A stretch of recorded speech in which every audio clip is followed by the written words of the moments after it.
Dès aujourd'hui, réinvestissez votre acompte de réduction d'impôt sur un projet essentiel et qui prend de l'ampleur, TV Liberté. Dès aujourd'hui, réinvestissez sur une télévision libre, autonome, indépendante, sans filtre, qui ne dépend ni des oligarques, ni des partis, ni des lobbies, ni de l'État. Dès aujourd'hui, réinvestissez cet acompte pour obtenir un nouveau crédit d'impôt pour 2019. La presse d'information est aux ordres? Alors, soutenez la presse alternative en 2019, année de tous les changements.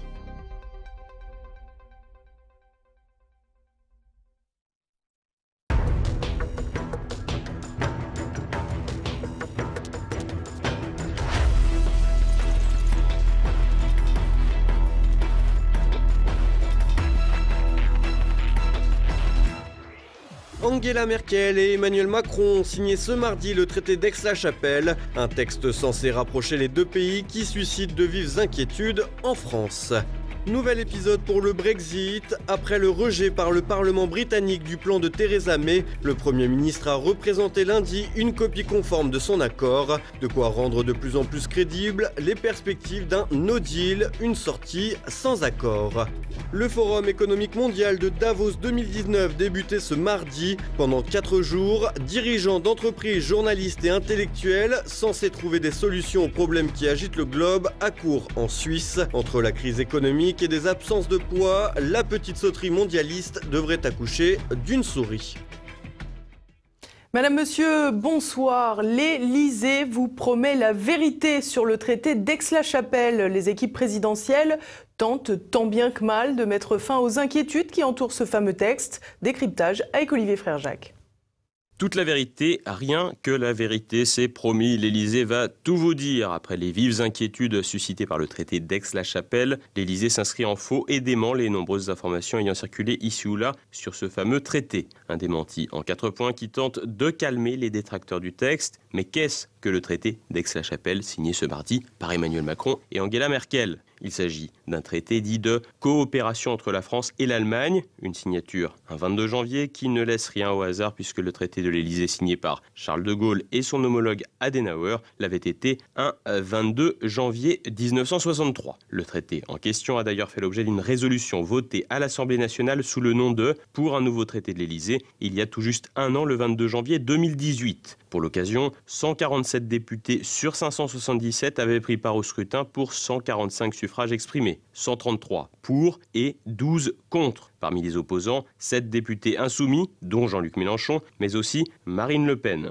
En revanche, Nicolas Dupont-Aignan, opposé au traité, n'avait pas participé au scrutin. La même résolution avait été votée au Bundestag. Le meneur de la France insoumise, Jean-Luc Mélenchon, dénonce le manque de transparence entourant le traité et pour cause, la version française du texte a longtemps été inaccessible, ce qui n'était pas le cas de l'autre côté du Rhin. Le traité en question propose 28 articles répartis en 7 chapitres. Affaires européennes, paix, sécurité et développement, culture, enseignement, recherche et mobilité, coopération régionale et transfrontalière, développement durable, climat, environnement et affaires économiques, organisation et enfin des dispositions finales. Ce texte, qui ne met pas fin au traité de 1963, a pour but principal la coopération franco-allemande, tout particulièrement en matière transfrontalière. Concernant les droits sociaux, le traité maintient clairement les droits respectifs dans les deux États. Dans sa globalité, le texte se soumet aux normes constitutionnelles des deux États concernés. Le document envisage aussi un renforcement de la coopération des ministères des Affaires étrangères des deux pays, ainsi que l'intensification des liens entre missions diplomatiques et consulaires. Autre point qui suscite de nombreuses contestations, l'échange de personnel de haut rang au sein des représentations respectives aux Nations Unies. Un point que certains ont assimilé à un transfert pur et simple du siège dont dispose la France au Conseil de sécurité à l'Allemagne, qui elle n'est pas membre permanent, ce qui serait impossible juridiquement eu égard au statut du Conseil de sécurité. En revanche, le texte engage la France à soutenir la création d'un siège de représentant permanent pour l'Allemagne. Autre élément du traité faisant débat, la coopération frontalière. À noter tout d'abord que les régions d'Alsace, de Lorraine ou les Länder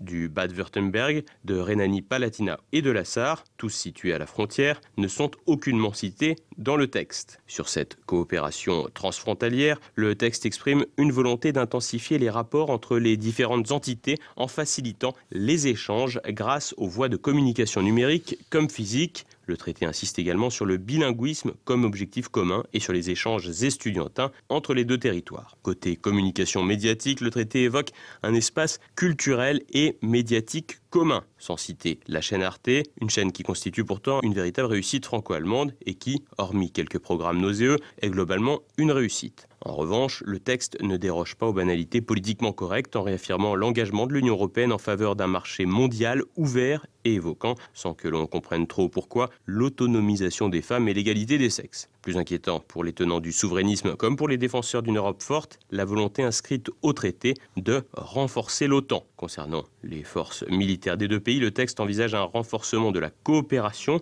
une coopération délicate, sans harmonie diplomatique, et qui dit harmonie diplomatique, dit en l'occurrence perte de souveraineté nationale. Il n'est donc à aucun moment question d'imposer une langue ou l'autre, et encore moins question d'une quelconque annexion. Les atteintes à la souveraineté sont en revanche possibles sans être nécessairement directes. On voit d'ailleurs dans le communiqué de l'Assemblée un certain malaise à ce propos, puisque la communication de l'Élysée a tenu à préciser qu'en général, la France n'abandonne pas sa souveraineté et son identité. Et pour cause, si le texte demeure très général, certains éléments pourraient amputer une part de souveraineté à la France, notamment en encourageant le développement d'une armée commune, ce qui n'est pas dit dans le traité qui se borne à évoquer des déploiements communs. En l'état actuel du droit, européen notamment, le traité d'Aix-la-Chapelle ne s'inscrit pas en rupture avec la législation communautaire, mais pousse plutôt à plus de coopération au niveau frontalier, ce qui économiquement et écologiquement paraît plutôt logique. Si des inquiétudes légitimes persistent autour de la question de la souveraineté, les dispositions présentes dans le texte demeurent très générales et pour cause, un traité traduit avant tout l'expression d'une volonté commune. Theresa May serait-elle en train de perdre totalement la main depuis le rejet de son projet sur le Brexit? La semaine dernière, le Premier ministre britannique affronte un Parlement de plus en plus offensif.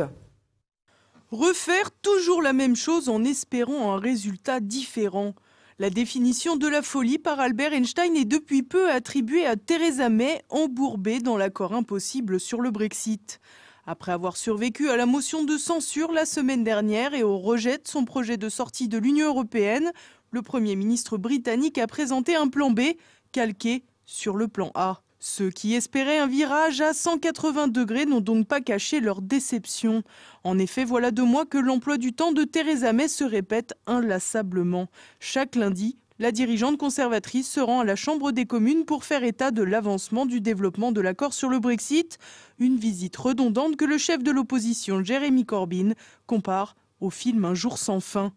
En réalité, l'échec le plus cuisant de l'histoire d'un gouvernement semble ne pas avoir réellement interpellé Theresa May. À 66 jours de la sortie officielle de la Grande-Bretagne de l'Union européenne, le processus est toujours aussi incertain.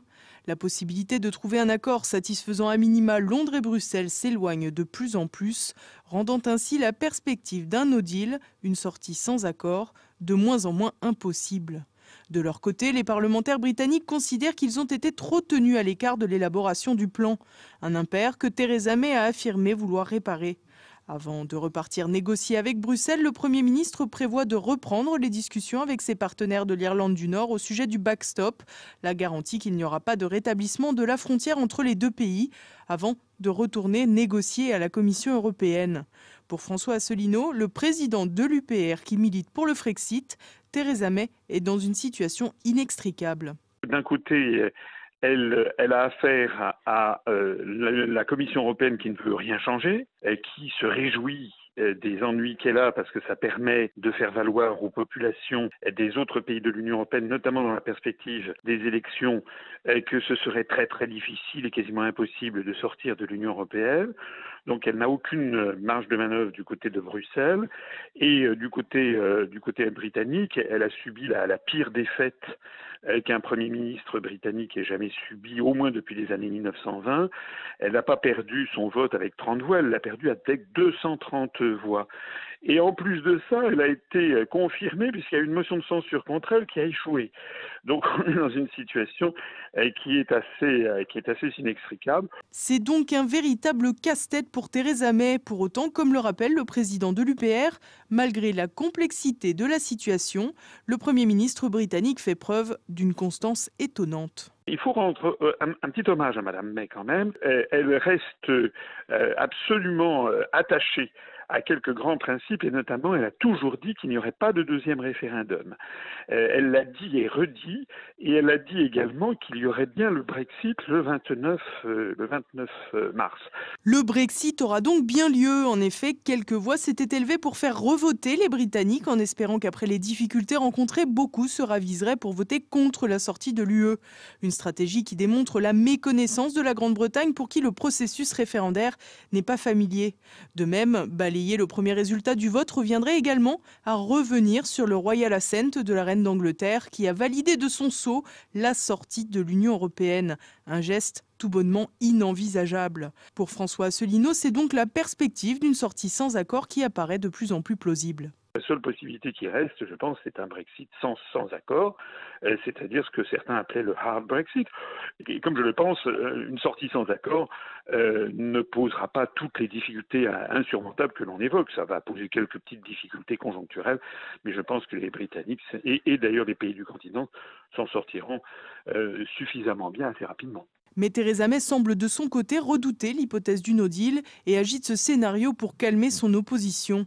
Elle présentera un nouveau texte mardi prochain aux parlementaires. Le vote sera cette fois uniquement consultatif mais servira de mandat pour rouvrir le dialogue avec Bruxelles. Dans ce cas, il faudra que les pays européens valident le nouvel accord, ce qui n'interviendra pas avant la mi-février, soit 1 mois et demi avant la sortie programmée de l'Union européenne. Forum de Davos, épisode 2019. Les grands de ce monde se sont retrouvés à Davos, en Suisse, ce mardi, pour causer économie mondiale. Cette édition marquée par un climat politique et économique mondial hostile et l'absence des chefs d'État américains, britanniques et français ne devrait pas entrer dans les annales. Olivier Frère-Jacques.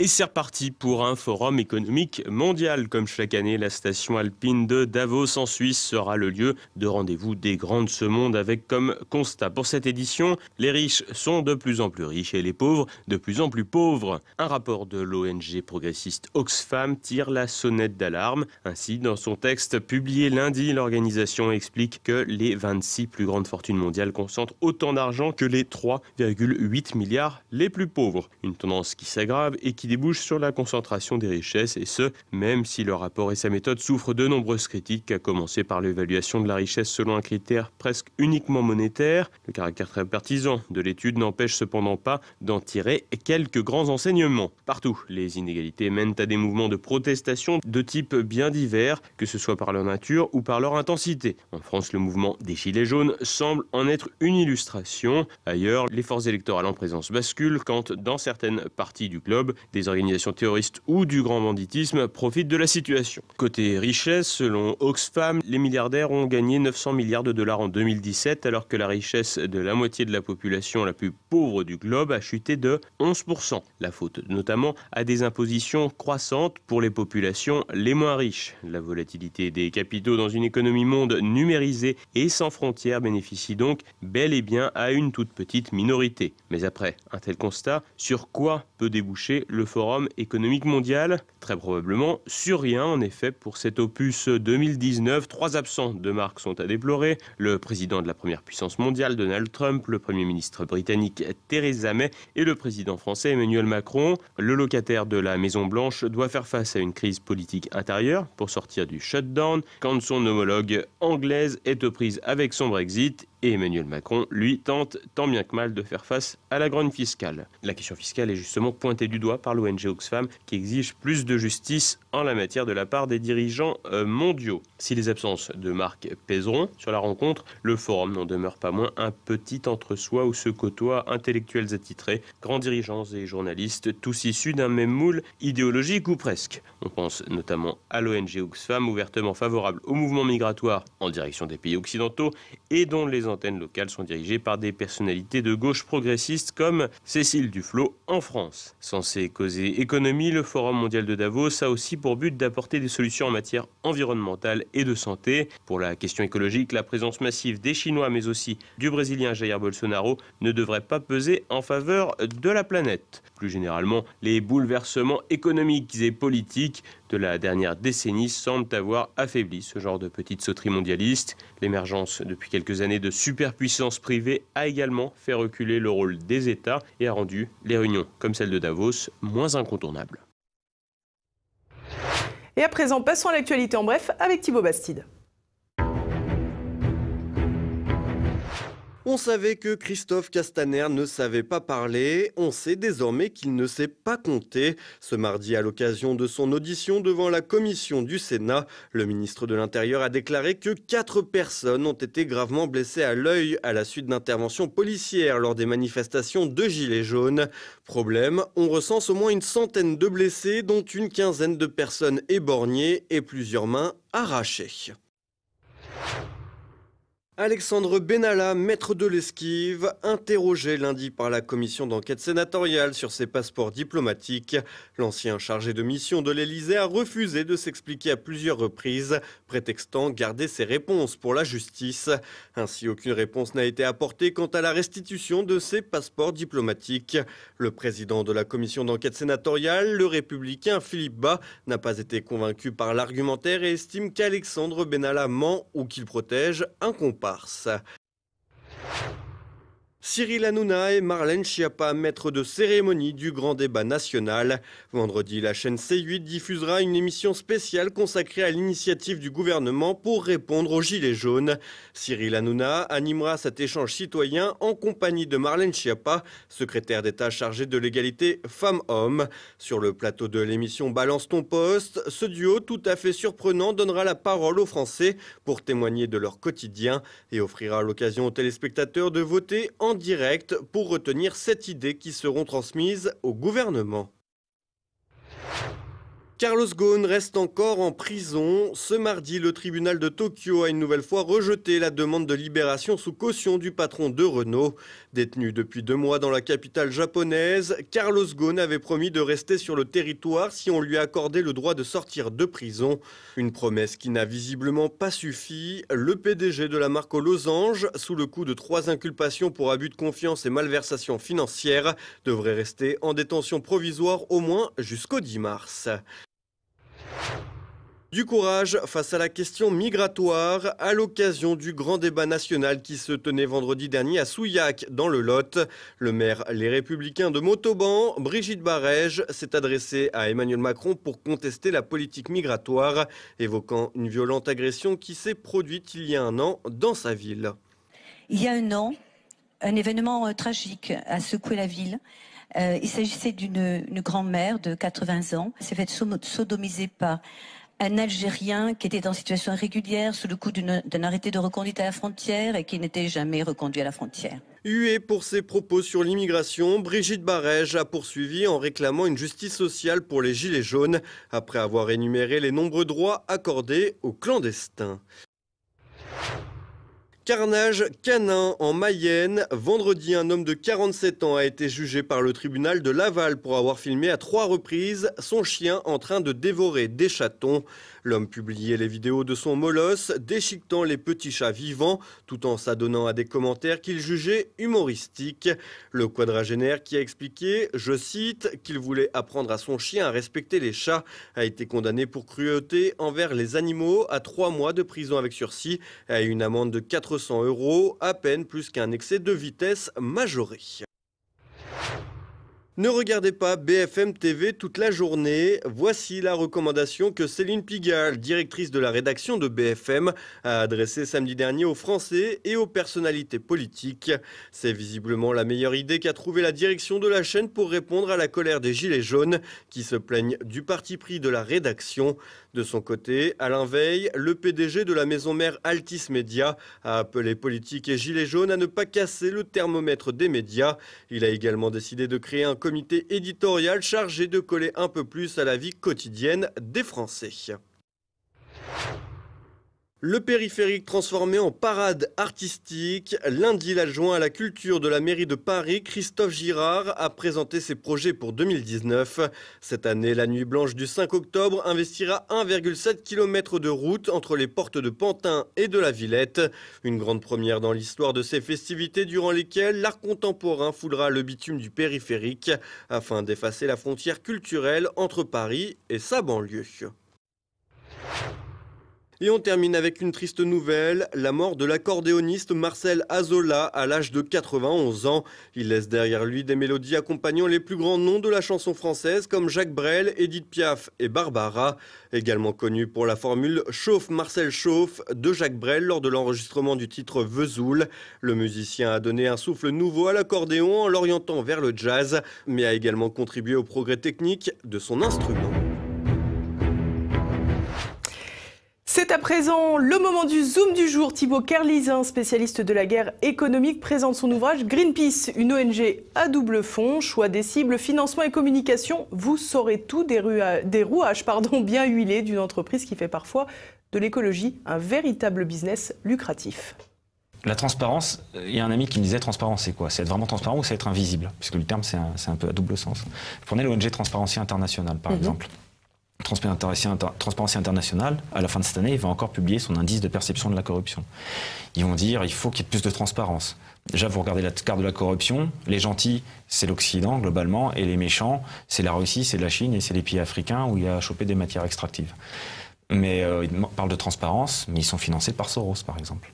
Ils sont financés à coût de plusieurs millions depuis 20 ans par Soros. Il y a beaucoup de conseils à donner en matière de transparence. De transparence, avec les îles Caïmans, les Antilles néerlandaises et toutes ces choses-là. Ouais. Quand la défense des lanceurs d'alerte, vous regardez qui est derrière le rapport des lanceurs d'alerte. Ou des Panama Papers aussi. C'est Soros. Et le rapport sur les lanceurs d'alerte qui a été fait, je crois, en 2013, dans sa première version, vous regardez derrière, il y a des fondations Soros. Il y a sa fondation polonaise, la Stéphane Batory, qui est l'Open Society polonaise. Vous avez des personnalités qui sont liées à Soros ou à ses réseaux. Ce soir, vous découvrez également un nouvel épisode de La Petite Histoire. Cette semaine, Christopher Lann vous parle de la Waffen-SS. Bon, on va pas se mentir, la Waffen-SS n'est pas forcément un groupe militaire qui a bonne presse aujourd'hui, mais c'est pas la question qui m'intéresse. Moi, ce que j'aimerais savoir dans cet épisode, c'est s'agit-il d'une véritable force d'élite telle que la propagande nazie a bien voulu nous la montrer. Parce qu'à l'époque, on ne lésinait pas sur la propagande pour diverses raisons, mais on voulait surtout que l'Allemagne ait, elle aussi, sa troupe d'élite crainte et redoutée, un peu à l'image, au hasard, de la garde impériale de Napoléon. Eh bien, vous allez voir, on est loin du compte. Et puis vous retrouverez également passé-présent. Philippe Conrad évoque le parcours de Savinien de Cyrano, dit de Bergerac, ayant inspiré Edmond Rostand la comédie héroïque Cyrano de Bergerac. Et puis tout de suite, évidemment, vous le savez, c'est une nouvelle chronique de la France de Campagnol avec Christian Combaz et ensuite une chronique de François Billot de Leclerc, Mes libertés politiques. À présent, c'est la fin de cette édition. Merci pour votre fidélité. À demain. Bonsoir.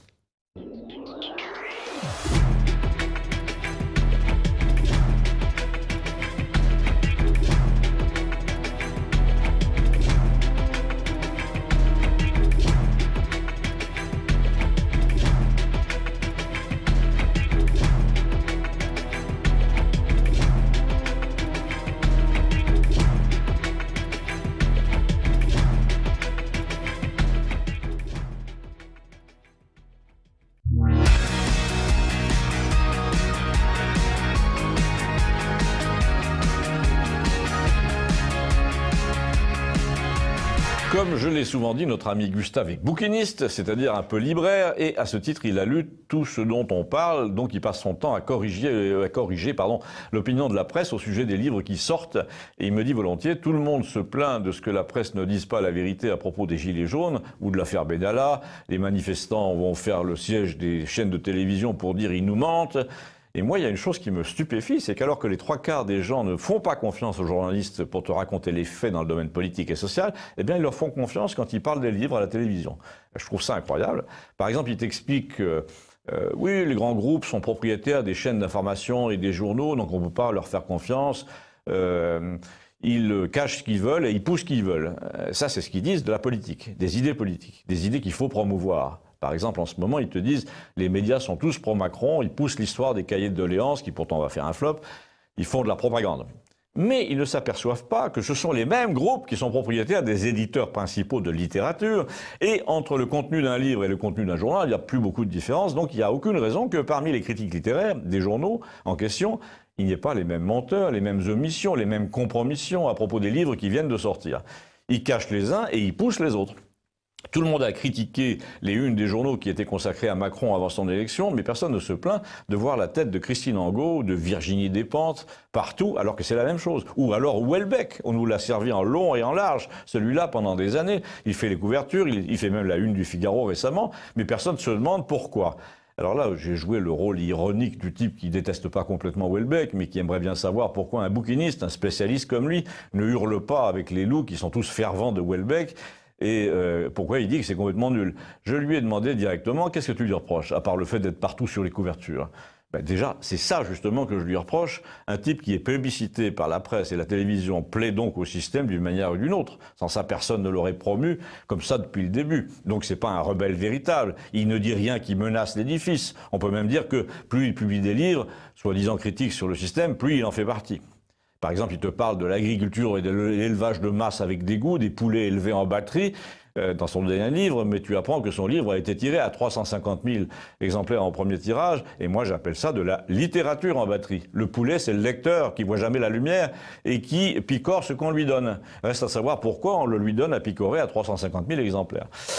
Et donc, lui ai dit, en reconstituant un peu son raisonnement, tu n'aimes donc pas le système, tu te méfies de ce type qui est la coqueluche du système. Oui, déjà, donc, tu te demandes pourquoi le système, les magazines macroniens, les journaux télévisés et même le Figaro trouvent absolument formidable un auteur qui propose une critique de la société qui, soi-disant, met tout par terre. Ben justement, parce qu'elle ne met rien par terre. Elle rabaisse tout, mais elle ne met rien par terre. C'est ça le truc, il ne faut pas confondre. En fait, il pratique la seule provocation que lui autorise le système marchand et libéral, la pornographie la plus totale. Là, ça va quand même jusqu'à la zoophilie. Hein. Et le mépris des usages, le bouleversement des codes par le contemporain, le déjanté, le trash. Tu t'es pas demandé pourquoi tous les journaux français, là, on en fait des tonnes l'an passé après la mort de Philippe Roth, l'écrivain américain. Là, j'avoue, j'ai fait un effort de mémoire. J'avais lu un seul livre de Philippe Roth, un livre extrêmement pornographique, en effet. Eh ben, il me dit, c'est la même chose. Tu as un type couvert d'argent par l'Amérique du commerce, des centres commerciaux, des cadres techno, des universitaires branchés, le même public que Houellebecq, donc, qui raconte des partouzes sur le mode clinique. Et quand tu regardes le sort de toutes les meilleures ventes, ou presque en France, ça repose sur ça. Une solide épaisseur de porno depuis 15 ans. Les Despentes, les Angot. Alors, tu peux bien rajouter 2 ou 3 réflexions intelligentes sur ton époque derrière, ou sur la nature humaine. Ce qui se vend, c'est le reste. Et c'est comme ça. J'aimerais bien voir, par exemple, un livre de Patrick Modiano à l'Office de l'automne prochain, sans nom d'auteur. Un inédit, mettons, qu'il aurait composé à 30 ans. Il n'aurait pas une seule ligne dans la presse. Parce que les deux seules choses qui se vendent, et dont on parle, c'est le policier cruel et la pornographie. Voilà. Conclusion de Gustave. Abonnez-vous, merci.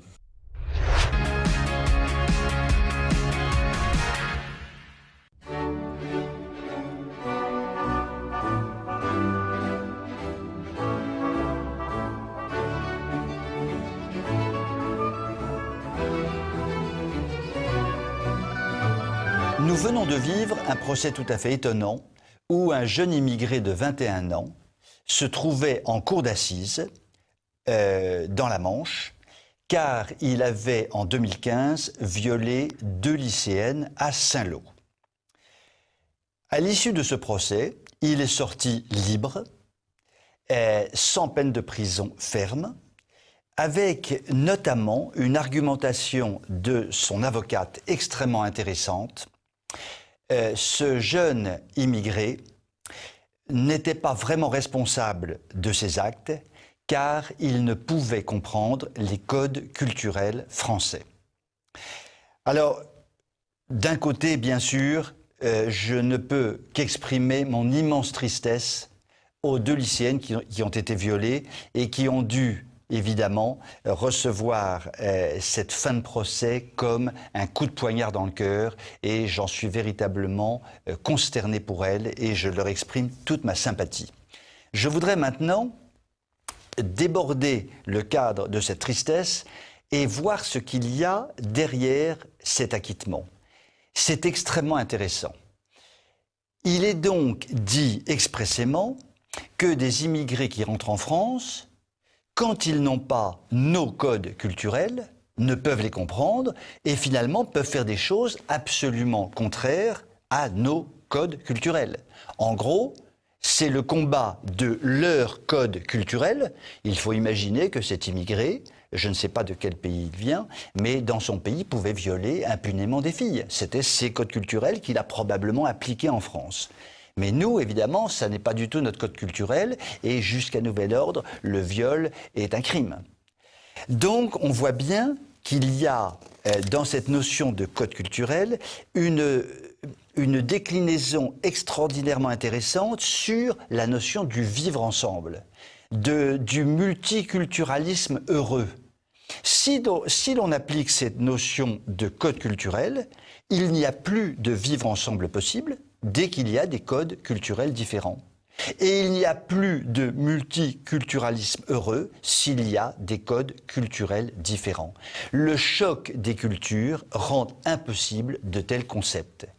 Donc l'affaire de Saint-Lô déborde largement le cadre de ce qui s'est passé et d'une certaine façon, ce jugement détruit complètement la notion idéologique et purement, il faut le reconnaître, inventée du vivre ensemble heureux, de l'absence de tout conflit lorsqu'il y a une société multiculturelle. C'est donc un grand coup porté aux valeurs de la gauche ou des libertaires. Voilà, bonne soirée tout de même, et je vous dis à très bientôt.